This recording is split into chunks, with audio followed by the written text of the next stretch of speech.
2. Assalamualaikum warahmatullahi wabarakatuh. Waalaikumsalam warahmatullahi wabarakatuh. Alhamdulillahi rabbil alamin. Wassalatu wassalamu ala asrofil anbiya'i wal mursalin Sayyidina wa maulana Muhammadin wa ala alihi wa sahbihi ajmain. Ketemu lagi dengan Mr. TM dengan uraian-uraian ilmiah tinggi tentang metodologi, metafisika, tasawuf, eksakta ilmiah. Bertempat di Kampus Taklim Ma'rifat Makassar. Judul yang kita angkat kali ini adalah adaptasi di sekolah ini sangatlah sulit dan harus penuh dengan kehati-hatian. Sekolah ini akan melewati jalan nyebrang atau disebut sirotol mustaqim. Jalan singkat, jalan cepat, motong, jalan tol. Yang kiasnya disampaikan Nabi, jalan itu adalah jalan menyeberang. Makanya digambarkan dengan jembatan. Maksudnya adalah dari dunia nyebrang ke akhirat. Mulai ketemu kubur, nyebrang ke barzah, nyebrang lagi. Dan jalan mi'raj agar sampai berhampir akan Allah. Tapi jalan ini kiasnya diibaratkan sebagai rambut dibelah 7. Sangatlah sulit ya. Bahkan gak akan ada orang mampu. Ada jembatan, ada jalan nyebrang, tapi gak mungkin dilewati manusia. Biar seorang pun gak mungkin ada yang bisa lolos. Kecuali mereka yang mendapatkan syafaat. Ada yang merangkak, berjalan, berlari atau secepat kilat. Untuk kali ini saya akan membedakan ya. Adaptasi yang berbeda ketika kita berhadapan dengan Allah, menuju Allah agar bisa berampil dan beserta Allah. Di sekolah ini bukan jalur akademik ya, ini sistemik. Nggak perlu orang pintar, nggak perlu orang membaca, diskusi, nggak perlu sama sekali. Bahkan pintar nggak perlu ya. Kau bodoh saja ya, asal ketemu jalan dan caranya, lewati syarat rukunnya, kemudian kau disiplin tinggi, patuh sama gurumu, selamat. Tetapi walaupun kau pintar, maka akalmu jalan, maka ada pengetahuan, suatu saat akalmu pasti berbenturan dengan gurumu. Itu bahaya sekali. Nah, tadi saya sampaikan ya, jalan ini nyebrang dari dunia ke akhirat, dari akhirat naik ke akhirat lebih tinggi lagi. Ini ibarat orang masih hidup, tapi rohnya bisa menembus akhirat. Yang kata Nabi, udkhulu fisilmi kafah. Jadi orangnya masih hidup tapi bisa nyebrangnya ke akhirat ya. Ini jalan khusus ya, bukan jalan umum. Kalau jalan umum, masuk ke akhirat mesti lewat mati dulu. Tapi lewat jalan ini kalian akan membuktikan akhirat saat masih hidup. Bahkan kau bisa cerita kesaksianmu. Apa yang kau alami semua bisa ceritakan. Dan kau alami menjadi kenyataan, konkret. Jadi ini sama sekali bukan pengetahuan yang otak itu, bukan. Makanya jenis ilmunya adalah kau alami dulu baru dapatkan pengetahuan atau yang disebut ilmu haqqul yakin. Nah, Ketika kau di dunia, kita dibatasi oleh panca indera dan akal. Dunia, kata Nabi, adalah penjara bagi orang beriman, surga bagi orang kafir. Karena tujuan orang kafir dunia. Kalau kita orientasinya dunia berarti sama dengan mereka, sama dengan orang kafir. Tapi kalau kau sadari siapa dirimu di dunia ini, kalau kau sudah beriman ya, telah mendapatkan baiat nur iman dan nur kitab, maka secepat-cepatnya lah kau segera keluar dari penjaramu. Kalau surganya bagi orang kafir, kalau dibalik kafir menjadi beriman menjadi neraka bagi orang beriman. Berarti selama orang beriman itu di dunia, dia terpenjara dan dia masih dalam nerakanya. Maka segeralah keluar dari penjaramu, nerakamu, agar bisa kembali ke hadirat Allah Ta'ala. Nah, sering saya sampaikan, dunia adalah alam yang dibatasi oleh panca indera dan akal. Maka tidak satu pun ya jin dan manusia bisa keluar dari akalnya sendiri jika dia pakai akal. Dan dia nggak akan pernah bisa keluar dari dunia jika pakai akal. Contohnya ya, sholat pakai akal, bisa keluar dari akal nggak? Ngaji pakai akal, bisa nggak keluar dari akal? Meditasi, semedi atau hening pakai akal, bisa keluar dari akal? Nggak bisa. Sama seperti kau memusuhi setan, tapi beserta setan, kira-kira menang nggak sama setan?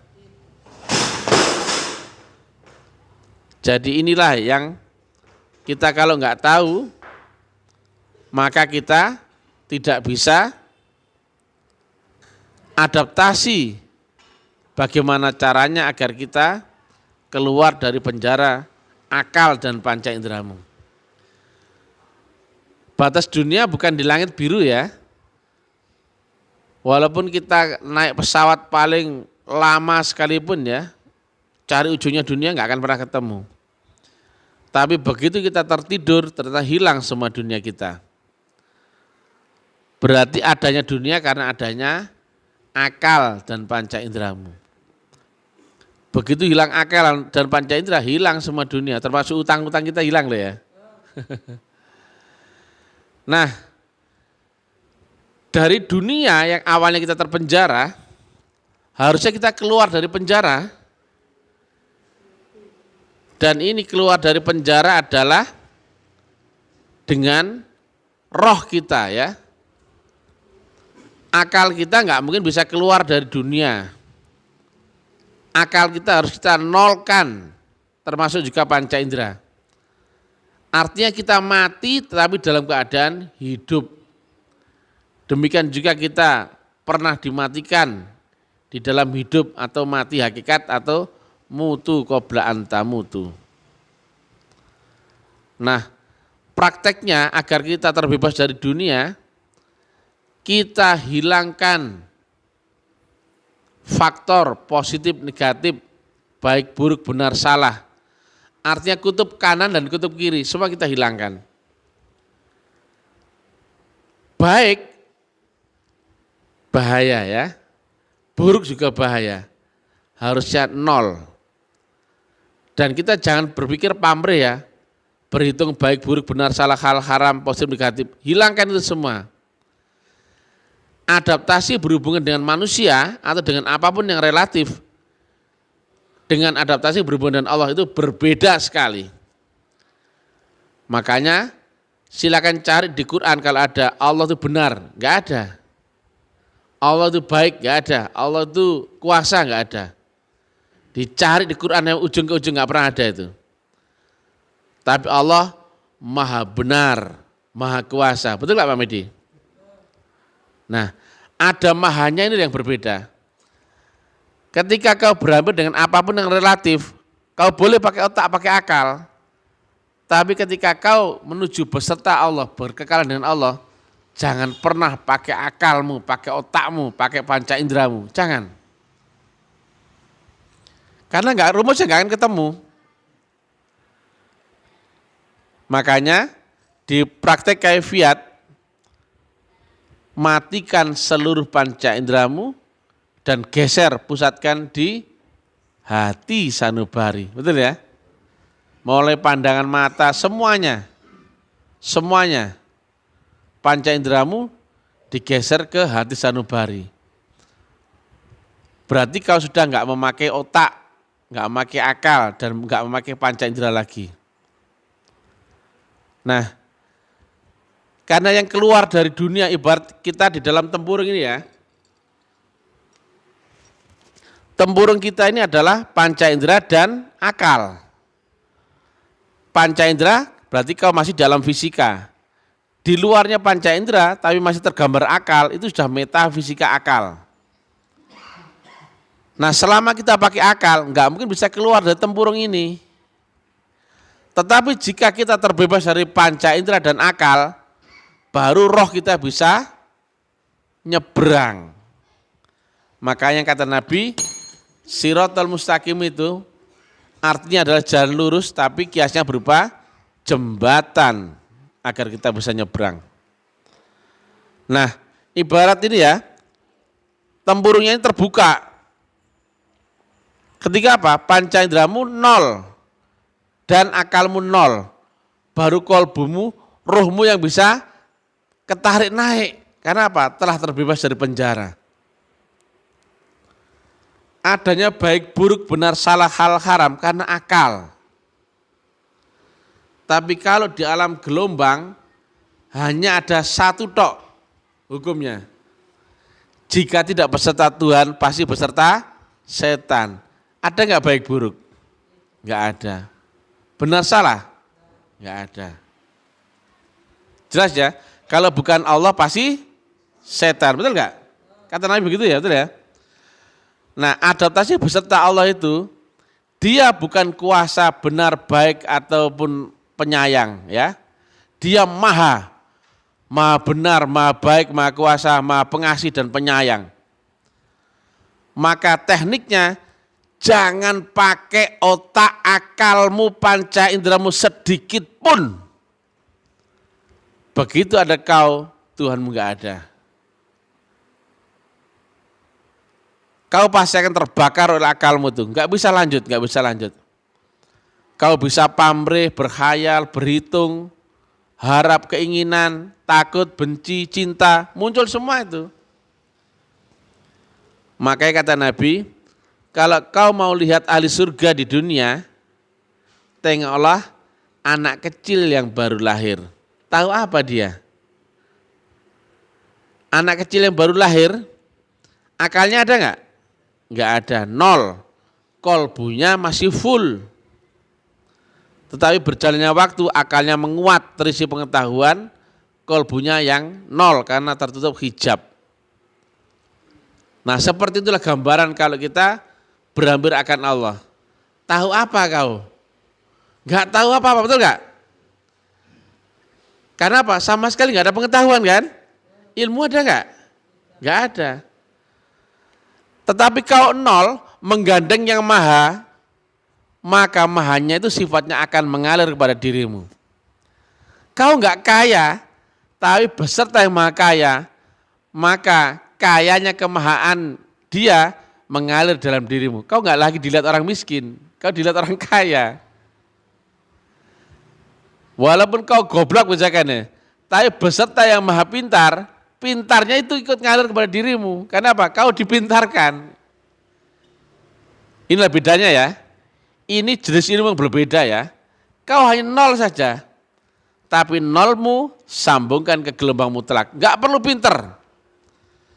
Dan saya garansi ya, saya jamin, kau pasti akan terbakar dengan akalmu. Enggak akan kuat kau melewati jalan ini.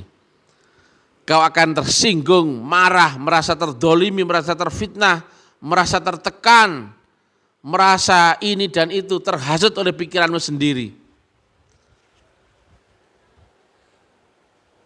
Karena hukumnya begitu, jangan pernah pakai akal di sini. Karena kau berbeda ya, di sini ada Tuhannya dan Dia maha. X per tak terhingga sama dengan limit 0. Jika 0 diganti angka lain, maka tak teringganya nggak ada. Misalkan diganti angka 1 menjadi X per X, diganti angka 2 menjadi X per setengah X. Angka tak terhingga mutlaknya nggak hadir jika pembandingnya tidak 0. Nggak usah kau bantah, ini ilmiah sekali. Nah, jika kau 0, coba ya, kalau telah 0, kan kau sebetulnya setelah mati. Panca inderamu nggak jalan, dan akalmu nggak jalan. Tapi kau digerakkan Tuhan. Itulah yang wama romaita idromaita. Di mana Muhammadnya? Mati. Betul gak kalimat Sri Krishna? Akulah segalanya. Akulah langit, akulah bumi, akulah matahari, akulah semuanya. Tapi aku juga tepat mati di sini. Betul gak? Dan aku bukan siapa-siapa. Betul gak? Ayo. Itu di video Sri Krishna, betul gak? Dia bilang, aku pun tepat mati di sini. Betul gak? Lantas yang ngomong itu siapa? Tuhan sendiri. Tapi lewat perwujudan Sri Krishna, betul gak? Ketika manusia diambil oleh Tuhan, manusianya lenyap gak itu? Wajib lenyap. Jika ada manusianya, Allah gak ada karena masih ada gerhana manusianya. Nah, ketika kau belajar di sini, kau masih ada rasa benci, takut, cinta, marah, khawatir, ragu, harusnya kan hilang. Nah, kalau ada orang tersinggung, berarti kan aneh. Berarti kau belum selesai dengan dirimu sendiri. Dan kau nggak akan bisa lolos, kecuali kau harus bereskan hijab karmamu dulu. Kalau masih ada rasa sakit ya, khawatir, ragu dan sebagainya, bereskan dulu.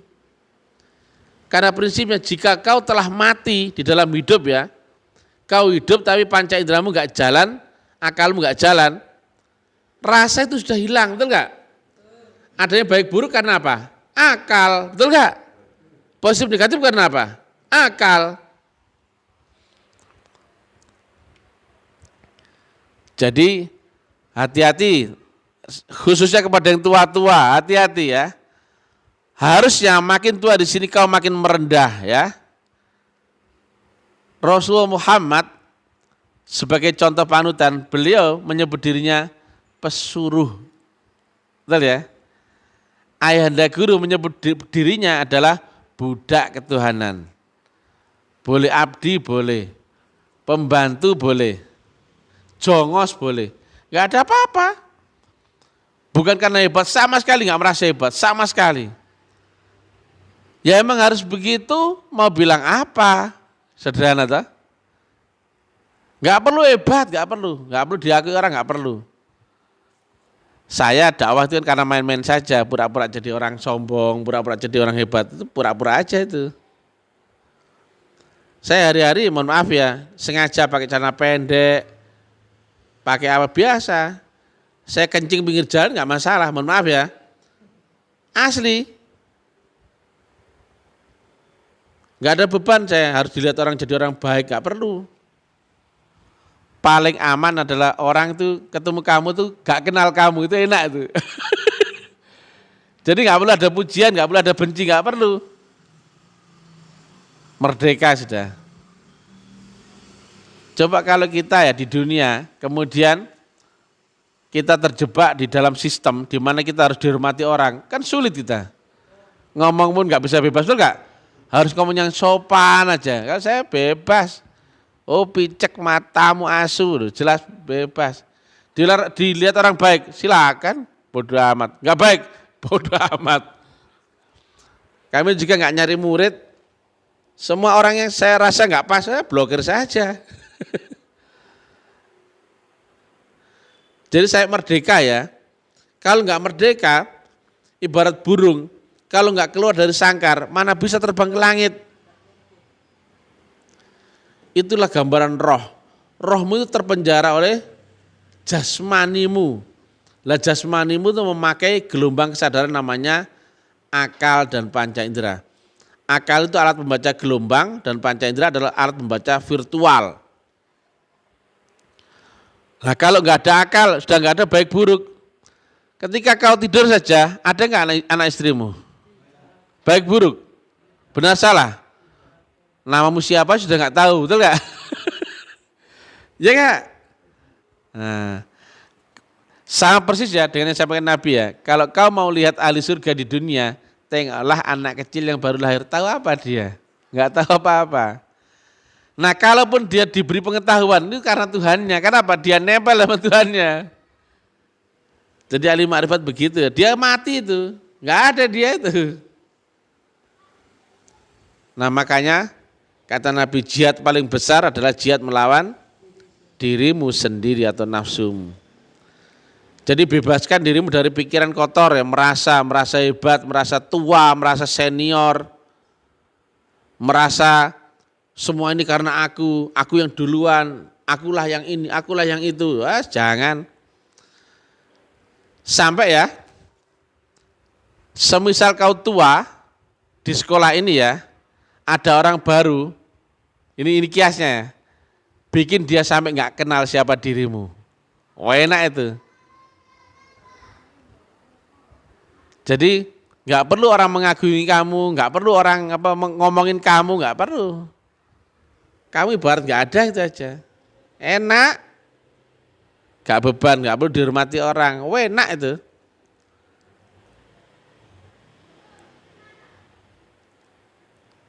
Bahaya sekali kalau merasa ya, hati-hati ya.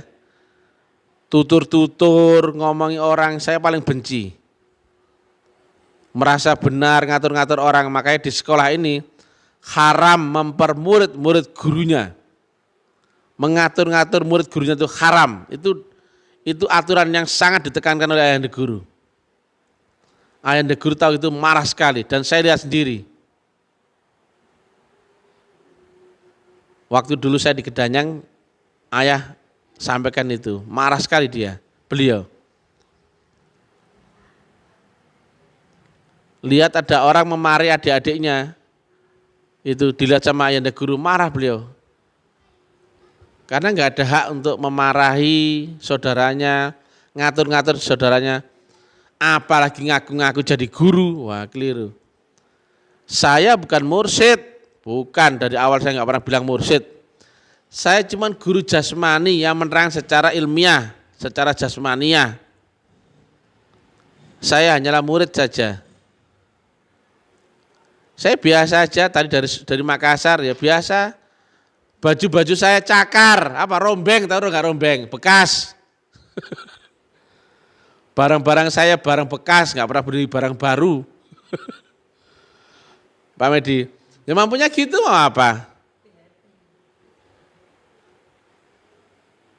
Jadi saya anggap diri saya nggak ada pilihan, apa yang ada jalani itu aja.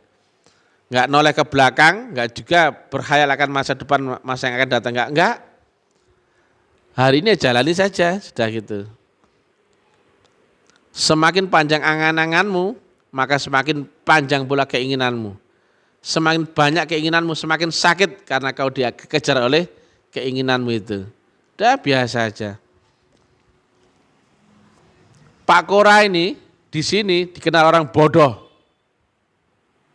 Tapi saya tuakan dia.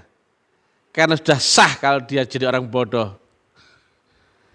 Di hadapan Tuhan kita harus bodoh. Kalau belum bodoh, jangan coba-coba di sini. Kalau kau masih pintar, jangan. Kalau kau masih kaya, masih mampu, jangan. Sampai kau rata dengan tanah, barulah bermula kau mulai kenal Tuhanmu. Setelah kau nol, barulah beneran. Karena jika kau belum nol, istighfar, preketek, astagfirullah, bohong. Coba kalau kau istighfar, leher sudah diancam pedang di sini. Istighfarmu pasti beneran. Tapi kalau istighfarmu saat habis dapat gajian, astagfirullah, bohong. Jadi yang paling tepat itu adalah di kondisi yang sebenarnya. Bukan kondisi pura-pura. Nol itu bukan kondisi nol yang pura-pura, ya beneran nol. Kamu nggak ada apa-apa, nggak ada siapa-siapa, nggak ada apa-apa hanya selain Allah Ta'ala. La ilaha illallah, beneran itu. Kalau ada Tuhan ini, Tuhan ini, Tuhan ini, penolong ini, aku punya gaji, punya anak, punya istri, punya rumah, punya pekerjaan, punya latar belakang, punya ini. Allahnya kecil. Nggak cocok sama inna sholati wa nusuki wa mahyaya wa mamati. Apalagi kalau kau pakai akal, dekat sama gurumu, terbakar akalmu. Kenapa saya disuruh guru begini? Kenapa? Ujian paling berat itu ujian dari guru ya, hati-hati ya. Bukan dari Allah. Allah masih ringan. Kenapa coba? Di dalam gurumu, di balik gurumu kan ada Allah, betul enggak? Ada manusianya gurumu dan ada Allah di ujungnya, betul enggak? Nah, coba ya.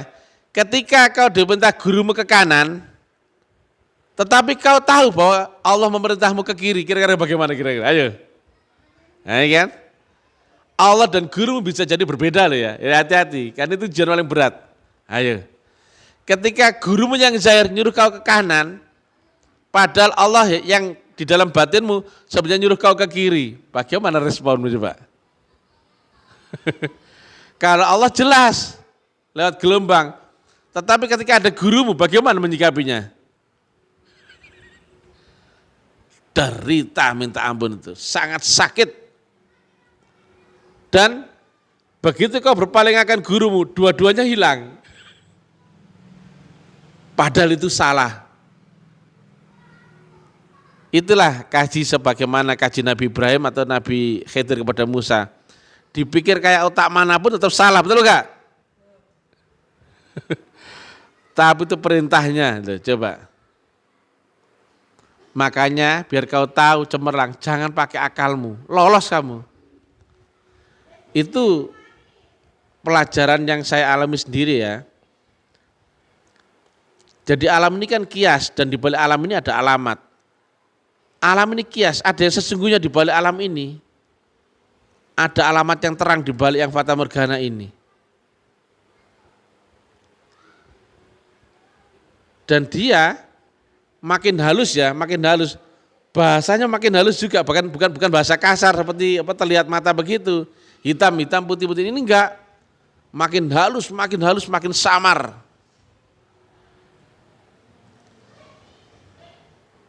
Kalau Allah langsung jelas. Tapi kan di balik Allah kan membawa wadah manusia itu loh. Sembahlah aku, wujud siapa? Manusia toh. Itu yang ngeri.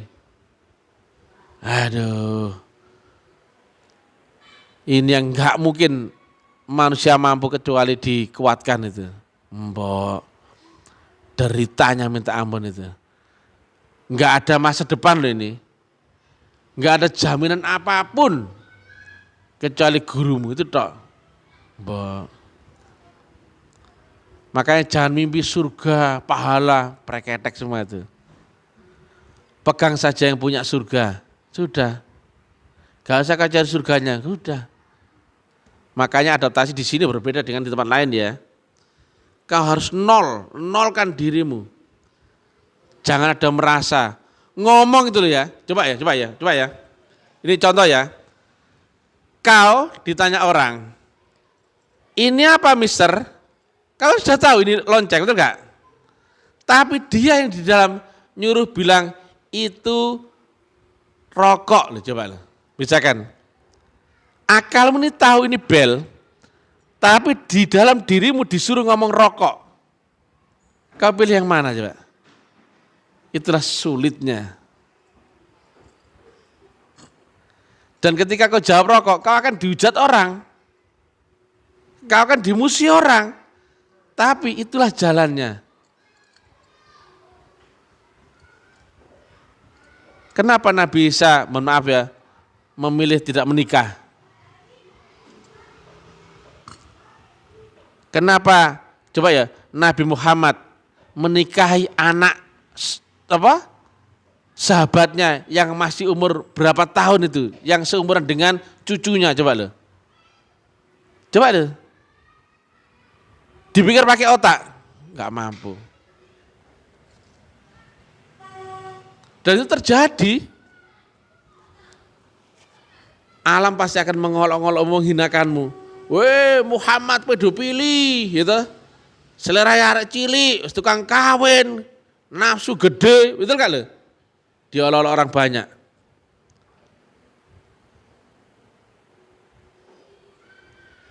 Mungkin saya juga begitu, mungkin. Kenapa dakwah saya kok seperti itu modelnya? Pasti saya dibenci orang, pasti dibenci banyak orang. Dan itu yang asli ya, Pak Medi. Bukan lagi pengetahuan akalmu, tapi kau digerakkan oleh nur itu sendiri. Atau yang disebut sebagai manusia, celupan Allah, subhanallah. Itu yang ahli ma'rifat yang sesungguhnya. Bukan memakai ini lagi. Karena dia sebetulnya bukan di dunia lagi. Nah makanya sakit ya. Kau ada di alam yang tinggi ya, tapi kau terkena undang-undang di dunia.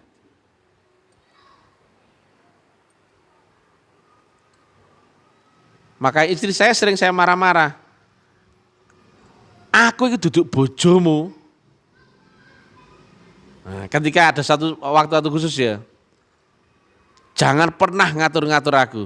Kalau sudah waktu begitu sudah hati-hati, itu berarti bukan Mr. TM itu. Bahaya. Karena apa? Di wujud yang sama ya. Ada manusianya, ada nur, dan ada Allahu subhanahu wa ta'ala.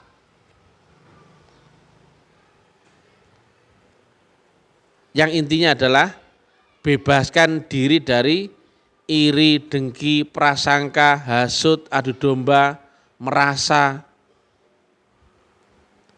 Kalau orang menghinamu, sah, jos.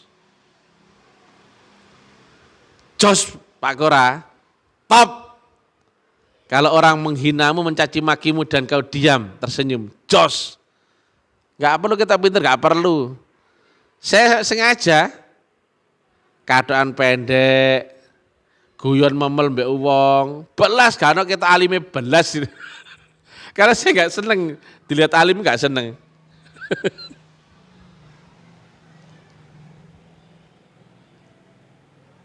Karena saya pun melihat guru saya pun demikian ya. Makanya disampaikan beliau ini ibarat sembunyi di tempat terang terbuka, samar. Makanya saya heran aja kok ada ulama yang pakai sorban, pakai jubah, pakai apa, ganti-ganti kostum alama. Jadi demikian ya. Saudara-saudara dimanapun berada ya, di sekolah ini jangan pernah merasa pinter ya. Jangan nuturi orang ya. Enggak boleh mempermurid-murid gurunya. Dan jangan marah-marahi orang. Jangan ngatur-ngatur orang. Makin tua makin merendah, makin tua harusnya makin samar ya. Enggak perlu dihormati ya. Makin tua makin pelayan, makin abdi, makin budak. Assalamualaikum warahmatullahi wabarakatuh.